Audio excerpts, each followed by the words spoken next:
Hello everyone, Legendary V19 here, back with another video. After a long time, of course, been busy and I've been sick and all this, but hey, I'm gonna put all the excuses on the side and get straight away to the point. Here we have my Plymouth game, one of the cruisers that is starting to become one of my favorite, of course, because as everybody knows, I like to be, if that's a word that you can use for this game, a hybrid player. Uh, the way I see it is, maybe I'm wrong, maybe not, but I see it as play all type of ships, doesn't matter whether it is cruiser, destroyer, carrier, anything, and get good at everything, or at least above average. It's up to anybody. Here we get started. We are in division with 0Q8, a very skillful carrier player, and he loves being that. And my friend paid by wargaming to get bullied or to be bullied, depends. Every game depends on it, but then you saw what I did here. The first 40 seconds, 30 seconds on the loading screen. Most of the time I like to spend time on looking at all the ships, and by doing that it's helping you to think about scenarios of the game. Oh, that's a nice smoke, Z. Hope it works out for you if you have range for anything, because I do not have anything for now. I want to get a little bit closer. But after a very disappointed loss that I got on this specific map, I think it was again, but on the opposite side, of course, I was doing countdowns or counts in, how you call it, when I was streaming. So of course we got some people that they were on the stream wanted to punish me, but this one here it felt like there was nobody in. Maybe somebody was in but had a different name, who knows. But that was one of those games, of a nail-biting games. You know, that's how we're gonna call the video today, a nail-biting aggressive game. Because everything was so close to be over until it wasn't, and we just kept going and kept going and kept going, and we managed to take the victory. And most importantly, why we are here, it's that I managed to break my highest XP game in the Plymouth. Surprisingly, yes, because I have no HE. I have some torps, which I'm not gonna use, I believe, on this game much. I don't think I'm gonna torp anything. But yeah, I was kind of feeling that I want to stay in the smoke, but then I'm like, you know what? I feel like I'm gonna waste time. If I want to do something, I'm gonna do it now. And I'm like, okay, I'm gonna get in this destroyer smoke, and then I realized that it's one of the new Italians, so his smoke lasted less than what I last in, you know. Okay, we're not gonna get over there. Let's just get back to the game. But anyway, we saw this. Two destroyers, and what we're gonna do? Waste no time. Just go for them. Make them pay for what they're doing by sitting at the same exact spawn. That's what you do to people that make mistake. Punish them. Do it. And you gotta do it very quick. You just don't wait for it. It's a waste of time. If I'm allow these two guys to get away with what they're doing, the team is gonna suffer even more. But that was a funny thing here, because I knew, okay, I had to steal the sonar. If I gonna do something, I gotta do it now. In 25 seconds, I gotta make it worth. And I have to make it work so I can take both of them at once. And look, what's gonna happen? I'm aiming eventually for the Udachi, because it has the torps, but myself end up hitting the Friesland. And in my mind, I didn't see that straight away when I played the game. Watching it back is when I realized it, when, you know, I was about to make this video. And then I'm like, oh wait, there is a Udachi, fuck, torpedoes. And we just got away with it. Don't ask me how. We just did. He managed, probably out of stress, to press the button once, and then until he aimed whatever direction he wants us to go, it was already too late. But here I saw the Hipper. It was the one that was lobbing the shells earlier before I got to these destroyers. I know he's very low. I know I'm just able to take him down. I know he has torpedoes that could eventually hit me, but they won't. And yeah, when I saw this carrier focus me like that, I'm like, yeah, I was telling to my teammates, you know what, guys, I don't know how long am I gonna survive, but I'm gonna do my best. Took the hipper, even though, who knows, maybe he had a few more heals to move forward and continue, like we have here. So we did it as fast as possible. The smoke won't be back anytime soon, so we gotta just bide our time, stay behind the island, wait for our heal, wait for the sonar. Just bide the time. That's a big mistake that a lot of people do. It's that they just rush in straight away, you know, like sometimes you just need to bide your time and think about what you're gonna do. Think about what's gonna be if I do that. There's a bunch of scenarios, and look at this. I was about to get explode here, and look what happened. The destroyer behind us, if you look on the map, you can barely even see it. I didn't see it at first, because I knew, I'm like, okay guys, I think I'm going down. This carrier is just doesn't, he just doesn't want to, you know, he doesn't like me. He basically wants me out of here, because I'm an easy target for him. At the moment, I was very low, so of course, like, those 3 torps should take me down. But the DD gets close to me, and then you get the fully pack, which, you know, we get a little bit of everything. More heals, more sonar, more smokes.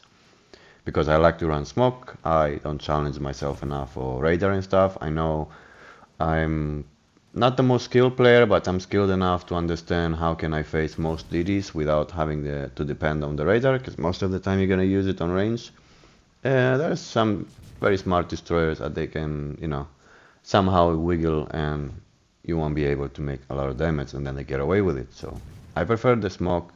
It helps me with a bunch of scenarios and gets me away from trouble. And I prefer that because it wins me more games, you know? So yes, so we move forward. As you see, the damage is not too high. We got just a little bit on the hipper. We got 100% of the damage of both destroyers, which is 2 ships. And remember that whenever you wanna have a good game, damage is not everything, because that game is just teaching you a lot about the damage. It's all about the percentage of the enemy ship. You're killing, I'm not gonna say you're killing, you're sinking 2 destroyers. It's like sinking any other ship, even if it was a battleship. Sometimes you can take a little bit more XP if you did all of the damage, but it's very rarely that you are gonna be the one that's going to do 100% of the damage on a battleship, because most of the time it's, you know, all of your teammates are shooting at the same target, and here it's like, oh damn, I could have the 6-pack looking to that back, and then the fire from 0Q8 or carrier just got him. But yeah, as you see, we get away with it. Anything that happened. Am I surprised that Bismarck won the fight between the Brandenburg? Yeah, I was surprised. I'm like, okay, that guy has torps. Somehow he'll make it there. But the problem with that is just you just don't know where to hit the Bismarck, and most of the people don't understand that most of the German battleship, they have a very weak superstructure, or not weak, but a lot of health there. So you just want to shoot there as much as you can, especially when he's looking straight at you. And of course, I had to ask my teammates, hey, that Cleveland, I know that's the one guy that's in the cap, how much health he has, can anyone tell me? And 0Q is like, yeah, he's almost gone down, I'm going after him to spot him. And he made him turn away because he was torping him, and well, did he get away? I don't think so. Here was a big decision. I had to think, okay, we don't have a lot of time, so I have to think either taking Alpha or just getting Bravo and stop the points and get points. And looking at the map, you can realize that most of the enemy ships are not here. They're too far away, so you gotta think forward.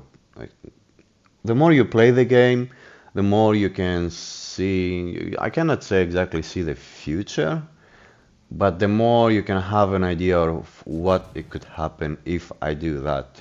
Sometimes you get away with it, sometimes you don't. It doesn't matter what ship you are using.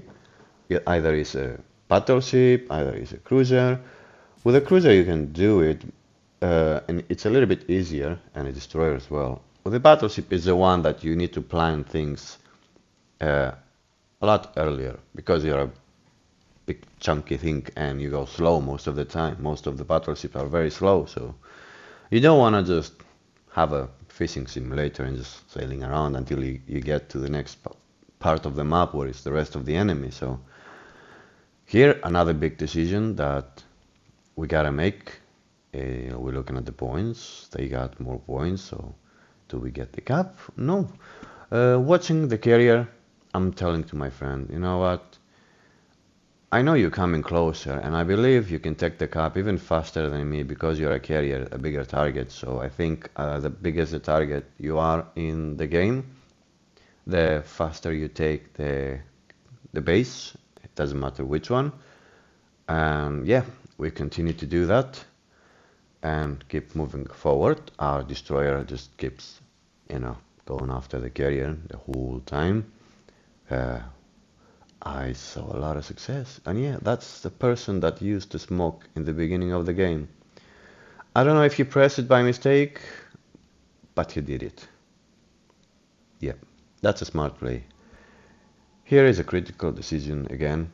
We know that carrier is kind of skillful. He was coming after me. He almost got me a lot of times, so I have to be very careful. Of course, no radar, no more heals. We have another smoke, which we don't really need, and now we get spotted, so we know he's okay. That destroyer is close enough, and at the time I'm like, okay, can my carrier spot him? So something goes on here, and no, he was after the enemy carrier, which was okay for me at the time because their carrier is, when you're playing carrier, if you ever played and you get focused by something, it doesn't matter what it is, you get frustrated and then you kind of forget what you have to do. So I believe that's what happened. And as you see, Benson did a smart move, I can say.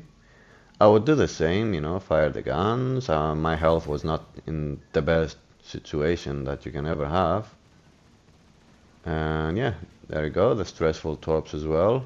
When he's about to torp and he thinks he's gonna get you, but because you turn into them, they didn't have enough time to group up together. But that's a very bad situation we are here. Getting our clear sky, of course, that's definitely what we needed, and the torp was not what we needed. And here, the destroyer gets spotted, and I'm like, okay, why he's still shooting me and stuff like that. And then I saw last moment that he's spotted, and I'm like, okay, I gotta turn in. He's hitting me with AP. I gotta do something, and I gotta do it now. And there you go, game over. We got the destroyer, and our teammate got the carrier, and game over. We managed to get our death strike number 2, and Kraken, and Clear Sky, and Confederate, and that was how we broke the XP record with less than 100,000 less than 100,000 damage. But like and subscribe, everyone, and thanks for watching till the end. I will see you next time. Take care. But don't forget, for those who are interested in my build, not the most important one, but anyway, it's aiming system, rudder, concealment, and a little bit of more range and dispersion. You can use reload, but I prefer to have a little bit more range because of the commander we are using, of course, Bruce Fraser. We're not gonna use the range, we're gonna use Piercer for more penetration on AP, more torp reload or whatever, torp range, doesn't really matter, more AP pen, once again, a little bit dispersion, and more AP damage and more AP pen, because that's everything you have. Thanks for watching once again. Bye bye.